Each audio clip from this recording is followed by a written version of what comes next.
I went to Africa when I was 19. Somebody that I knew from Arcata High went to Africa for a few months and came back, and we were just mutual friends, and I met him and another group of friends who were playing disc golf one day, and he was like, yeah, I went to Africa for 3 months and worked with kids and orphans and school for the blind and traveled around, and told me about his experience, and just inspired me to look online at an international organization. And so I did my research, like organizations online, like credible ones. I found one, I just followed through. Never been on a plane before, never been out of the country, and just kind of went for it and went to Uganda in 2013. Worked with kids, orphans, did HIV outreach, and once I came back I was like so inspired to bring people back and share that experience. And so I figured the best way to do that was to start an organization, inspire others to come with me, and that's what I did last year of 2015. I brought 8 volunteers to Uganda. Were there challenges in starting like the foundation? Yeah, there was. At first it was an idea, just over the dinner table with friends, and me just addressing like, hey, I want to start an organization. What do you guys think? And they're like, oh, well, that's, of course, I was like 21 at the time, and it just seemed like over my head. There's so many businesses and organizations that are so successful, and me being 21 years old, I'm in a college town, I don't have a lot of connections. It seemed like a far-fetched goal to start an organization, bring people across the seas, but I just started small. I made a Facebook, I made an Instagram, just shared my ideas with like the community of friends, and the hardest part was just kind of getting people to meetings and getting people to want to be part of this developing nonprofit. Since we weren't developed, we didn't really have a guidelines, we didn't have a lot of structure, so to bring people on board to something that's not really developed was the hardest part. Mm-hmm. Do you have like connections in Africa? You don't just fly there and fly there and figure it out? Yeah, I got connections. So when I was there in 2013, I stayed with the family.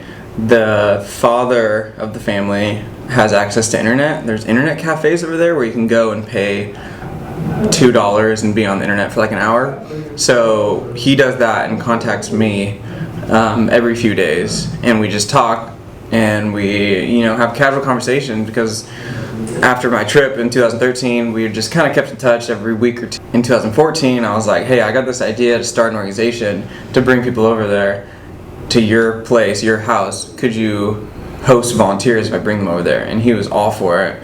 And he said, yes, we'll invest in bunk beds, and then you can come here and bring volunteers whenever you want, and you can work at the projects that I'm already working on, because he already does projects in the community trying to help and better and feed kids and build the school. And so we're fulfilling his projects. But yeah. So what are those projects exactly? Building a school? So renovating a school.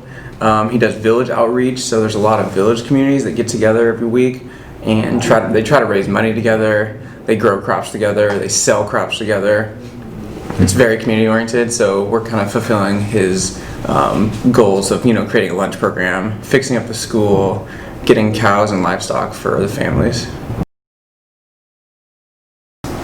And so how do you raise the money to go over there and also buy whatever you need, buy all the resources? Yeah. So all the volunteers pay for their plane ticket and their stay and their accommodations themselves.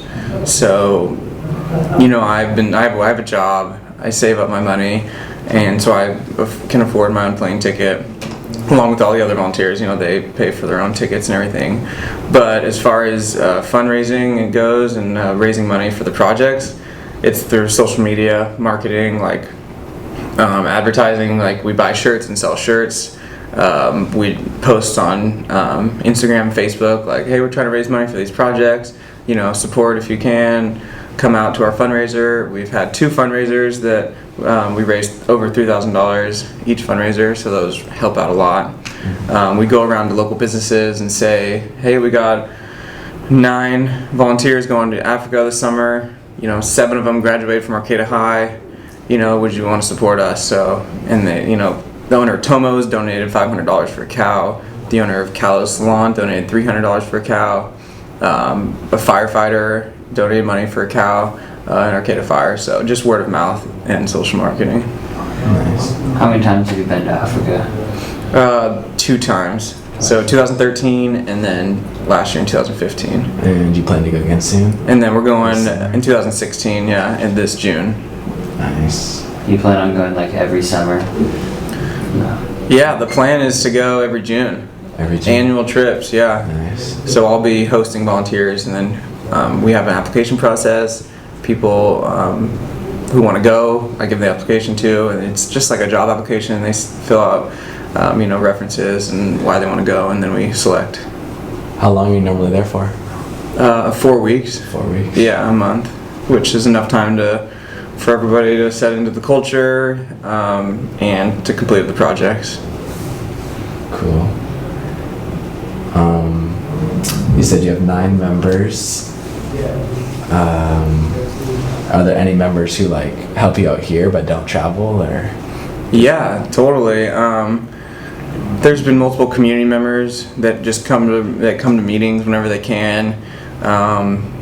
Such Colin Mateer, he's the assistant coach at the varsity, Arcade High varsity team, basketball, and he comes to meetings when he can, and he helps out. He helped out at the fundraiser, but he can't afford going to Africa. But him, along with multiple other people, a lot of Arcade High graduates, come to meetings sometimes just to support and help out and help spread the word too. Is it difficult to communicate in Africa with because they don't speak English, right? The Uganda is actually it is on Google that primary English speaking country. So the more rural you get, the more further in the rural communities that you get, the more broken English is. But where we are, it's I want to say most people can speak English. It's pretty basic English. It's not as fast as we're talking right now, and it's not they don't know as many words, but they can greet and you can get around definitely. What's the procedure to be able to like go to Africa? Like you need shots and stuff, right? Mm-hmm. You need a few required shots to get into the country.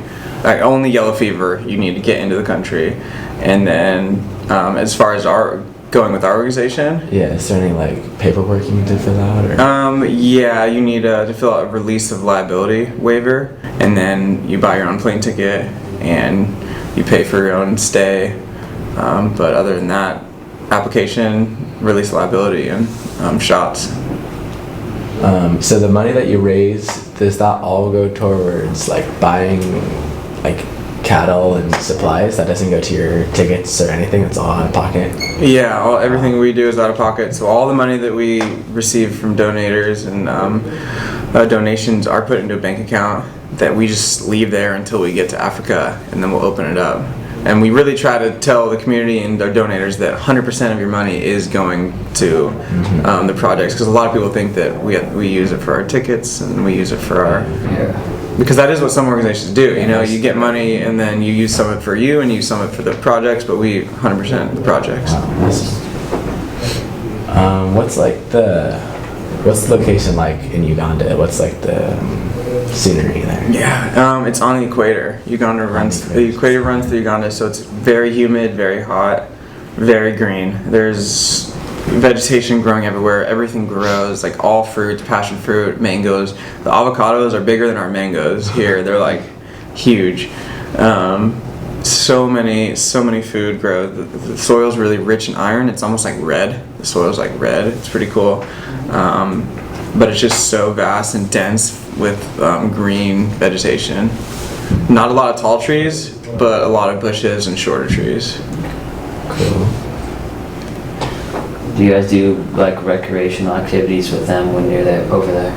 Yeah, we bring soccer balls. The kids love soccer. Usually they just bundle up trash and kick that around. So when we have a soccer ball, they're so stoked. Yes. And then we do arts and crafts with the orphans at the school.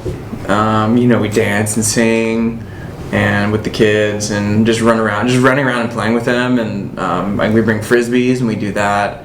I brought one of those spinny things where you spin and it goes up in the air and falls. So any toys that we can bring, the kids are stoked. Yeah. And so the school you say you're building, is that it's not finished, or what's up with the school? So the school it looks like basically a half-built school. The kids, it's dirt floors. The kids sit and write on the same benches that they sit. So they sit on the bench and listen to the teacher, and when it's time to write, they get on the ground and then write on the bench. So we're trying to, get them more benches.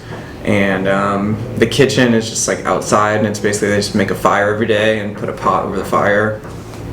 So get them a better suitable kitchen. We want to put a roof over the building that's not finished, and we want to get them bookshelf because they don't even have bookshelves. They don't have things hanging on the walls. It's just really basic stuff. We want to get them more resources.